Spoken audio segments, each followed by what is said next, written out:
Médecine, votre rendez-vous médical sur Judaïque FM tous les mardis matins. Une émission conçue et présentée par Lise Gutmann. Et ce matin, j'ai le plaisir de recevoir deux médecins pour le prix d'un en studio pour un livre qui s'intitule Épigène, en pleine santé jusqu'à 120 ans, la médecine épigénétique en pratique. Avec moi en studio, le docteur Isabelle Meurget, bonjour. Bonjour. Et le docteur Alain Butnaru, bonjour. Bonjour. Alors merci d'être avec nous pour nous présenter cet ouvrage dont je trouve qu'il correspond exactement à la période qu'on vit en ce moment, une période post-confinement, une période dans laquelle on a besoin de se reprendre en main, une période dans laquelle on a envie de s'occuper de soi et des siens. Et pour tout cela, votre livre est plus qu'instructif. En plus, il est complètement novateur parce qu'il parle de choses dont on parle rarement et, entre autres, de l'épigénétique. Alors, moi, c'est la première question que je vais vous parler. Que je vais vous demander, qu'est-ce que l'épigénétique ? Alors, l'épigénétique, c'est une découverte assez récente, en fait, qui explique que, si vous voulez, c'est un peu... On va prendre un peu un parallèle comme avec un piano. Un piano, il y a des touches, et pour faire une musique, on appuie sur certaines touches, et bien sûr, pas sur toutes en même temps. Eh bien, notre génétique, elle est parfaitement identique. C'est-à-dire que nous avons des gènes, beaucoup, entre 20 et 30 000, sur nos chromosomes. Et nos chromosomes, c'est l'hérédité, c'est ce qui vient de papa et de maman. Simplement, ces 20 ou 30 000 gènes ne s'expriment bien sûr pas tous en même temps. Certains vont coder, par exemple, pour la couleur des yeux, d'autres pour la forme du visage. Et on sait maintenant que l'on peut modifier le fait que certains gènes vont travailler et d'autres vont être réprimés. Et c'est ça l'épigénétique, c'est de savoir que l'on peut réellement agir sur notre vie en travaillant sur nos chromosomes, chose qu'on ne savait absolument pas. On pensait que les choses étaient parfaitement établies. Et donc, comme je vous parlais tout à l'heure du piano, on va jouer une mélodie qui est la meilleure mélodie pour nous. Alors, depuis quand est-ce que ça existe, docteur Meurget ? En fait, il y a eu un prix Nobel en 2009, oui. Elizabeth Blackburn, qui a démontré l'influence, par exemple, de la télomérase. C'est l'action d'une enzyme qui agit sur l'extrémité des chromosomes, les télomères. Et plus ces télomères sont longs, plus on vit vieux, voilà. Donc c'est plus la ligne de la main pour lire. Non, je plaisante. Exactement. Pour vivre vieux, c'est les télomères. Les télomères. Voilà. Et ensuite, elle a travaillé sur le stress et elle a montré l'influence du stress sur l'expression de certains gènes et sur l'allongement des télomères. Donc c'est vrai qu'on avait l'intuition de dire que quand on est stressé, ça n'arrange pas la santé, ça influence beaucoup de maladies, etc. Ça aggrave des pathologies. Mais là, on a pu prouver par ces études que ça avait une réelle influence sur notre génétique. Et il y a aussi une partie au niveau des chromosomes qu'on appelait avant le junk ADN, l'ADN poubelle, on appelait ça. Et c'est une grosse partie des télomères. Alors de quoi s'agit-il ? Qu'est-ce que le junk ADN ? En fait, ce junk ADN, c'est toute cette partie non codante, donc qui ne code pas pour des protéines, qui a une influence et qui est influencée surtout par notre environnement. Donc ce dont on va parler peut-être après, comment on peut influencer ces gènes. Et donc cette partie non codante va influencer le fait qu'un gène va s'exprimer ou non. Donc c'est une très grande importance. Bien sûr. Et c'est influencé par l'alimentation, le stress, etc. Alors ce livre, comment et pourquoi avez-vous décidé de l'écrire et en plus à 4 mains ? Alors, c'est assez simple. En fait, nous travaillons ensemble, Isabelle et moi. En plus, on est mariés, donc c'est plus simple. Et c'est ce que nous faisons tous les jours. En fait, cela fait longtemps que nous travaillons et plus nous évoluons dans nos recherches personnelles, dans notre façon de travailler, nous sommes persuadés maintenant que il existe réellement une médecine anti-âge. qui est notre dada, on va dire.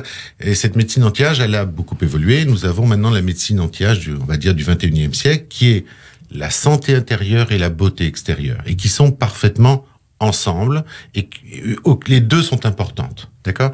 Et c'est pour ça que nous avons décidé de faire ce livre ensemble, d'accord? Puisque je vous dis, c'est ce que nous faisons tous les jours au cabinet. Et voilà, c'est pour ça, à 4 mains, c'est parce que c'était plus simple. Oui, à 4 mains, c'est plus simple. Et puis, c'est quand même, vous vous êtes appuyé sur des recherches très avancées, on peut le dire. Et oui, Isabelle. Oui, très novatrice, très avancée. Et c'est vrai que ça nécessite aussi de prendre en compte une responsabilisation du patient sur sa santé, si vous voulez. Oui. C'est un peu nouveau dans la médecine. Jusqu'à présent, on allait voir le médecin, en tous les cas, voilà. Et il nous donnait le remède miracle qui allait tout soigner. Et là, en fait, cette façon de soigner est plutôt une médecine de coaching, d'apprendre aux gens à manger, d'apprendre aux gens à gérer leur stress, à dormir, à vivre, à être heureux. Enfin, et donc c'est une autre façon de faire la médecine qui responsabilise beaucoup le patient, mais qui en même temps est très très très satisfaisante. Et cette autonomie du patient est aussi très intéressante puisque le médecin a pu sa toute puissance. Alors au début, ça m'a un peu interpellée. Je crois que le premier questionnaire, quand on vient vous voir, vous l'expliquez dans ce livre, c'est on va au fond des choses avec le patient et on le fait parler. C'est un peu un interrogatoire policier. Voilà, un peu. Exactement. Oui, parce que tout est important dans l'anamnèse, l'histoire de la vie du patient, tous les stress qu'il a pu avoir dans sa vie, comment il mange, quelle est sa vie de famille, quelle est sa vie professionnelle, les relations avec les autres, enfin tout compte. Tout compte. Il y a des choses importantes même maintenant à cause de la pollution, c'est où il vit simplement. Oui. Est-ce qu'il vit en ville? Est-ce qu'il vit à la campagne? Enfin, plein de choses sont importantes. Maintenant. Bien sûr. Ça, on sait.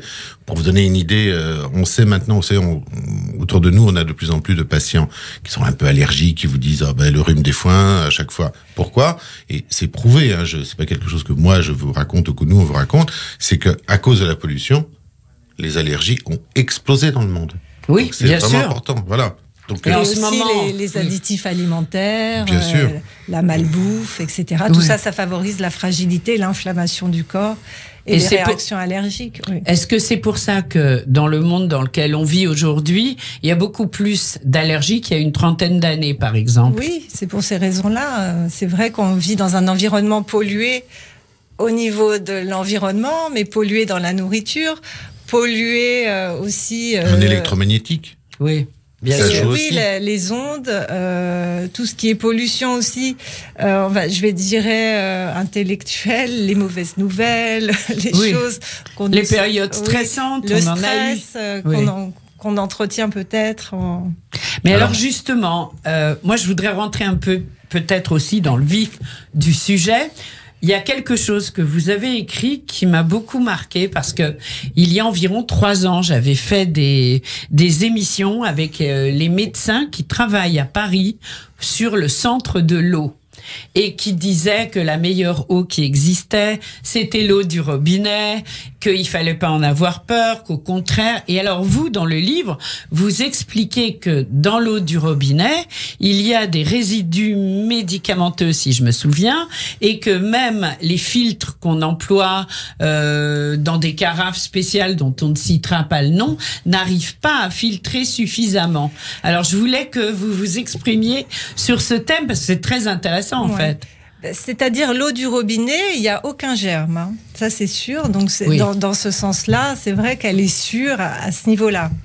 Mais c'est vrai qu'il y a des résidus alimentaires puisque c'est une eau recyclée. Oui. Donc quand vous prenez un médicament et que vous urinez, mais il y a des restes de médicaments et donc après c'est recyclé, mais c'est pas filtré spécialement. Donc c'est comme ça que dans les rivières aussi, des poissons se retrouvent à devenir tous femelles, par exemple, parce qu'il y a des résidus de pilules dans les rivières.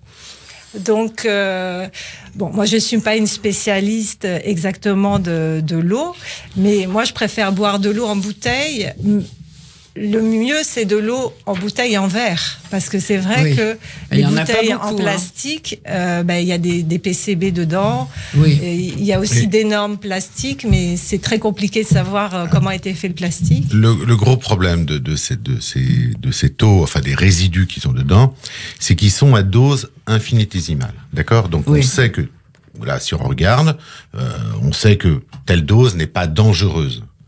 Par contre, ce qu'on n'avait jamais jusqu'à il n'y a pas très très longtemps, et quelqu'un à l'INSERM l'a fait, c'est de voir ce qu'on appelle l'effet cocktail. C'est-à-dire que pris un par un, pas dangereux. Par contre, le fait de mélanger et de prendre tout en même temps, là, ça devient dangereux. C'est un peu comme moi, je l'explique comme ça aux patients. Vous buvez un verre de vin, il se passe rien, c'est même très bon pour la santé.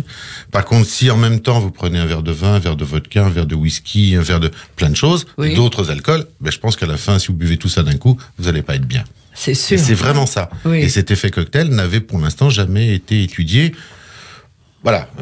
Donc même- c'est très très intéressant. Alors vous parlez à travers ce livre comment conserver une santé, un dynamisme, une beauté intérieure, extérieure le plus longtemps possible. Hein. Vous dites même en pleine santé jusqu'à 120 ans, c'est un clin d'œil, on l'a compris. Mais évidemment, quand on vieillit, parce que c'est de ça dont il est question, souvent, beaucoup de gens, et peut-être encore plus les femmes, développent de l'ostéoporose. Et dans votre livre, vous expliquez que pour lutter contre, il faut réduire les produits laitiers. Et ça aussi, je voulais que vous vous exprimiez parce que c'est très Alors. intéressant parce qu'en plus, en ce moment, bon, c'est vrai que j'ai des amis qui m'en parlent autour de moi, des amis qui sont touchés, et je me suis dit, c'est quand même. Alors, Lise, je vais vous poser une question qui est pas une question piège. D'accord? Oui. Vous allez voir. Que boivent les vaches? De l'eau. Voilà. Eh bien, aucun mammifère adulte. Ça va, j'ai bien répondu. Vous avez bien répondu. Dieu merci. aucun mammifère adulte ne boit de lait. Le lait, c'est fait pour les bébés. D'accord? Et les petits veaux boivent le lait de leur maman. Nos petits-enfants à nous boivent le lait de leur maman. D'accord? Lorsque la maman ne veut pas autre chose, on arrive à prendre le lait de la vache, on le modifie un petit peu pour qu'il soit plus assimilé, et très bien, tout se passe très bien. Simplement, on a des enzymes pour utiliser ce lait. Et en grandissant, par exemple en France, 70% des gens n'ont plus les enzymes pour l'utiliser. Oui. D'accord? Deuxièmement, le calcium qui est dans le lait est très très mal assimilé par notre organisme. Les vaches, on leur donne pas de comprimés de calcium, elles mangent de l'herbe. Donc nous, si on mange les légumes, eh ben on aura du calcium. Maintenant, pour vous prouver que c'est vrai, il y a 2 pays, on va dire, plus spécifiques dans le monde, le Japon et la Finlande. Oui. Un pays a une explosion d'ostéoporose et un autre, pas du tout. Eh bien, la Finlande, ils boivent beaucoup de lait et ils ont une explosion d'ostéoporose. Au Japon, ils ne boivent pas de lait, il n'y a pas d'ostéoporose. Et alors, les laits, on trouve en supermarché maintenant beaucoup de laits végétaux enrichis de calcium. Qu'est-ce que vous en pensez? Oui, c'est mieux que le lait de vache, le lait d'amande, etc. Mais le côté enrichi en calcium, bon, il vaut mieux prendre des légumes verts, du chou, c'est très riche en calcium végétal, bien assimilé. Et pour l'ostéoporose, le meilleur traitement, c'est la marche. Ah oui, alors ça, vous en parlez, l'exercice. Et je crois que vous n'êtes pas très favorable au sport à haute dose, mais plutôt un sport un peu plus cool, en marchant beaucoup, en utilisant ce qu'on a autour de nous. Ce que je propose, c'est qu'on revienne sur ce sujet juste après la pause. Et donc, tout de suite, commence la deuxième partie de notre info médecine, consacrée ce matin au livre Épigène, en pleine santé jusqu'à 120 ans, la médecine épigénétique en pratique, avec les docteurs Isabelle Meurget et Alain Butnaru. Donc, juste avant la pause, nous parlions justement du calcium, je crois. Et donc vous nous expliquez qu'en fait c'était pas tout à fait recommandé de boire du lait après un certain âge, et voilà. Et donc moi je voudrais que qu'on parle maintenant un peu du jeûne. Parce que ça, vous en parlez beaucoup dans le livre. Alors, il y a différentes sortes de jeûnes que vous conseillez. Ce ne sont pas des jeûnes drastiques, genre Yom Kippour, sans boire du tout et sans manger 24 heures. C'est un peu plus cool, mais apparemment, ça fait du bien. Oui, en fait, le fait de ne pas manger pendant quelques heures, voire plusieurs jours, aide à synthétiser le phénomène d'autophagie dans le corps. L'autophagie, c'est quoi? C'est le recyclage. Donc, pendant qu'on ne mange pas, le corps a le temps de se refaire, de déstocker. Bon, c'est vrai que le jeûne, ça peut faire maigrir. Si on a de la graisse en trop, ça va nettoyer, déstocker la graisse. Mais pas que, ça va aussi... ça fait comme une usine, si vous voulez, de recyclage qui va... Toutes les cellules mal formées, biscornues, elles vont être digérées. Le corps n'ayant pas de substrat à digérer, eh bien, il va s'autodigérer, mais dans le bon sens du terme, pour fabriquer des cellules souches aussi, des cellules neuves, des cellules fraîches. Donc, après le jeûne, il y a pléthore de types de jeûnes. Et vous donnez de bons conseils d'ailleurs dans le livre, vous expliquez ça très bien. Oui, on peut jeûner ne serait-ce que 12 à 14 heures, oui. C'est déjà très bien. Parce que dans nos modes de vie modernes, on mange de plus en plus tard le soir, on se lève quand même tôt pour aller travailler, donc on va peut-être passer 8 heures sans manger, le jeûne de la nuit, puisque tous les jours on jeûne, hein, la nuit c'est un jeûne. Tout à fait. Et donc déjà si on peut commencer à rallonger le jeûne de la nuit de quelques heures, c'est-à-dire manger plus tôt le soir et décaler un petit peu le petit déjeuner du matin, c'est déjà bénéfique pour la santé. Bien sûr. Après, pour les plus courageux, on peut faire du jeûne intermittent, jeûner pendant 16 heures, 18 heures, pourquoi pas 24 heures. Donc là, je parle de jeûne à l'eau, hein, on peut boire. Bien sûr, ce qui est différent. C'est facile, oui. C'est plus facile. C'est beaucoup plus facile, bien sûr. Il y a une chose à savoir, c'est qu'on parle souvent du jeûne et les gens disent « Oh là là, le jeûne ». Il faut savoir que notre organisme est fait et préparé pour le jeûne. Parce que nos ancêtres jeûnaient tout le temps. Non pas parce qu'ils le voulaient, mais parce que la nourriture était difficile d'obtenir. Donc notre organisme est préparé pour ça. C'est ça qui est extraordinaire. C'est pas ce qui fait qu'en fait, en règle générale, on mange toujours trop. Eh oui. Oui, c'est vrai. Ouais, c'est vrai. Oui, oui. Alors, on a beau trop manger, on est souvent carencé. Et carencé en vitamines. Et vous avez choisi 3 exemples qui sont la vitamine C, le magnésium et la vitamine D. Est-ce que vous pouvez en parler? Si vous voulez, c'est très simple. Il y a très très longtemps, tout le monde connaît le nom d'Hippocrate. Hippocrate disait que l'alimentation soit notre médecine. Et à l'époque, il avait raison. D'accord. Le problème, c'est que notre alimentation est de plus en plus perturbée. Perturbée parce qu'on mange plus mal, et surtout parce que les aliments aussi que l'on mange ont plus rien dedans. Je parle au niveau vitamines, oligo-éléments. D'accord ? On mange de plus en plus ce que nous on appelle des calories vides. C'est-à-dire qu'on mange quelque chose, mais il y a rien dedans. Ça nous cale, on n'a plus faim, mais ça n'apporte rien à notre organisme. Et l'on sait maintenant que les vitamines, les oligo-éléments, on en a besoin et d'une quantité suffisante, mais pas trop, pour que les réactions chimiques, il y a des milliers de réactions chimiques, là je vous parle, qui se passent dans votre corps et dans le mien en permanence, ces réactions ont besoin de vitamines et oligo-éléments. Sinon, elles travaillent moins bien parce que il y a une petite quantité, donc au lieu d'être à 100% de nos capacités, on va être à 50, 40 et pire. Et c'est ça qui peut faire aussi le lit de certaines maladies. Donc on a choisi ces 3 vitamines D, magnésium et vitamine C parce que ce sont vraiment les carences les plus fréquentes qu'on trouve et qui sont très flagrantes. Par exemple, le magnésium, on n'a absolument pas la quantité journalière recommandée dans notre alimentation. Donc on est presque tous obligés d'en prendre du magnésium si on veut pas être carencé. On vit dans un monde de stress qui quand même consomme beaucoup de magnésium. Les aliments sont raffinés, donc il n'y a plus ce côté complet où il y avait le magnésium dans ces parties-là de l'aliment.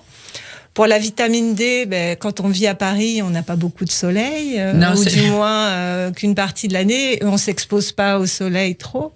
Donc, on en manque. Donc, la vitamine D, c'est pareil. Il faudra en prendre de octobre minimum jusqu'à mars. Alors, les médecins en donnent aujourd'hui, les généralistes et les gynécos pour les femmes, donnent des ampoules de vitamine D à prendre tous les 3 mois. Oui. Est-ce que ça suffit selon vous? Alors, moi, je suis pas tellement pour les ampoules tous les 3 mois parce que ça sature le foie d'un seul coup. Oui. Donc, tous les deux avec Alain, on préfère donner tous les jours des petites quantités de vitamine D. Ah, d'accord. Qui est beaucoup plus assimilable et on est sûr d'avoir la quantité vraiment journalière recommandée. D'accord. À mon avis, c'est plus judicieux de le faire tous les jours. Et la vitamine D, c'est important. Il n'y a pas pour avoir des excès, il faut vraiment prendre des doses Bien sûr. colossales, mais il est important, je vous le disais tout à l'heure, je l'ai fait rapidement, on a besoin d'une quantité de vitamine, on n'en a pas besoin trop. Donc, ce qui est important pour la vitamine D, pour d'autres choses bien sûr aussi, mais pour la vitamine D, c'est primordial de faire un dosage sanguin. C'est tout simple. On sait combien on a et à ce moment-là, on peut compenser et suivre la quantité. Les carences. Et la vitamine C? Alors la vitamine C, c'est aussi une vitamine primordiale dans plein de réactions chimiques de l'organisme, notamment pour l'immunité. C'est vrai qu'en ce moment, renforcer son immunité, c'est quand même, avec le Covid, c'est quand même important. La vitamine C, elle est pas facilement dosable, donc c'est vrai qu'il faut manger des fruits, des légumes tous les jours. Et en période d'épidémie hivernale, c'est bien de faire un complément de vitamine C liposomale. C'est l'idéal parce qu'elle est... C'est-à-dire? Alors, liposomale, elle est sous forme de graisse, ce qui fait qu'elle va passer les membranes cellulaires directement dans la cellule. On retrouve la vitamine C plus facilement dans la cellule. Et on la prend comment?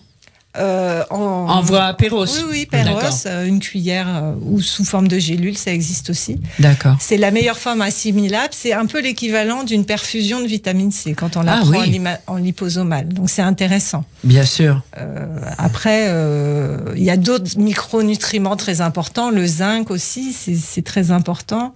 Le zinc, c'est important. Oui, surtout aussi, on m'a dit justement contre le coronal, prendre du zinc régulièrement. Et pour vous donner une idée, je ne sais pas si vous savez, lorsqu'on a une carence en zinc, eh bien, un des signes d'une vraie carence en zinc, c'est la perte de goût et la perte d'odorat. Ça vous rappelle quelque chose? Ah oui, bien sûr. Et ben voilà, donc c'est un manque de zinc. D'accord, donc il faut vraiment s'en procurer. Je ne sais pas si vous savez, mais tous les jours, nous êtes en contact avec des virus, des bactéries, dans l'air, dans ce que nous touchons. C'est tout le temps. Bien sûr. Nous fabriquons tous les jours des cellules cancéreuses. Tous les jours, tout le monde. D'accord? Ah oui. Okay. Et notre système immunitaire est assez extraordinaire parce qu'il est là pour lutter contre les virus, contre les bactéries, et bien sûr pour détruire ces cellules cancéreuses. Et il le fait tous les jours, naturellement. D'accord? Mais pour que ce système immunitaire soit fonctionnel et puisse nous défendre, il a besoin de vitamine C, ce que disait Isabelle, de magnésium, de tous ces éléments qui sont carencés globalement dans notre alimentation. Alors tout ça, on le retrouve évidemment comme conseil dans le livre. Un conseil autour du corona, justement, prendre du zinc, prendre des vitamines, ne pas être carencé. Donc vitamine D, vitamine C, du zinc, magnésium. Des huiles essentielles aussi, on n'en a pas parlé, mais ça c'est très virucide et bactéricide. Vous pouvez en mettre sur vos poignets, par exemple, le Ravinsara, le titri et le laurier-noble sont 3 huiles essentielles vraiment efficaces pour lutter contre les virus. Donc ce sont des petites choses comme ça, mais qui sont efficaces. Le terrain, quand on renforce notre terrain, on est invulnérable. Donc c'est très important de renforcer le terrain. C'est vrai qu'on n'en parle pas beaucoup. On parle des traitements qu'on peut prendre, mais si on tombe pas malade, c'est encore mieux. Oui, c'est le moins qu'on puisse en dire. Ouais. J'aime bien les médecins qui veulent pas qu'on tombe malade. Oui. Je sais pas si vous savez, dans l'ancienne Chine, les patients payaient leurs médecins tant qu'ils étaient en bonne santé. Le jour où ils tombaient malades, ils ne le payaient plus. Oui, bien sûr. Eh ben oui, mais c'est exactement ça qu'il faut faire. C'est ça la médecine anti-âge, en fait. Voilà. C'est la prévention santé. Et ça commence à quel âge? À quel âge doit-on se préoccuper de la médecine anti-âge, selon vous? Dès l'enfance. Voilà, dès l'enfance, c'est ce qu'on comprend avec votre livre. Avec une bonne alimentation, un bon sommeil, des bonnes habitudes. Oui, c'est des choses simples. Très simple. Oui. Alors, donc, épigène, en pleine santé, jusqu'à 120 ans, la médecine épigénétique en pratique. Une dernière question très vite. Quelle est la question que vous espériez et que je n'ai pas posée? Waouh, j'ai fait fort, il me répond. Ah oui. Vous avez fait très fort, Lise. Non, rien de très particulier. Après, on peut rentrer, il y a plein d'autres choses. Bien sûr, il y a beaucoup de choses. La gestion du stress, c'est très important aussi. Ouais, il y a plein de choses. Voilà. Donc, la gestion du stress, on la trouve dans le livre Épigène. Alors, pour se le procurer, c'est un livre New Wave, nouvelle génération. Donc, on peut le commander sur Amazon, c'est ça? Ou Absolument. alors ou en Kindle, toujours sur Amazon. D'accord. Et il est pour les anglophones, il existe aussi en version anglaise. Ah, super. Donc, un cadeau à offrir à vos familles à l'étranger. Épigène, en pleine santé, jusqu'à 120 ans. Docteur Isabelle Murget, docteur Alain Butnaru, merci beaucoup d'avoir été avec nous. Merci à vous. Et j'ai Lise. choisi de vous quitter avec une chanson quand même emblématique. C'est une chanson tirée de la comédie musicale Un violon sur le toit. Ça s'appelle To Life, à la vie, les Chaim, et ça exprime quand même beaucoup ce qu'il y a dans votre livre. C'est vrai, à bientôt Chaim. quand vous Merci souhaitez. beaucoup. Merci. Merci beaucoup. Here's to my bride to be. Bring l'chaim to life, to life. L'chaim, l'chaim, l'chaim to life.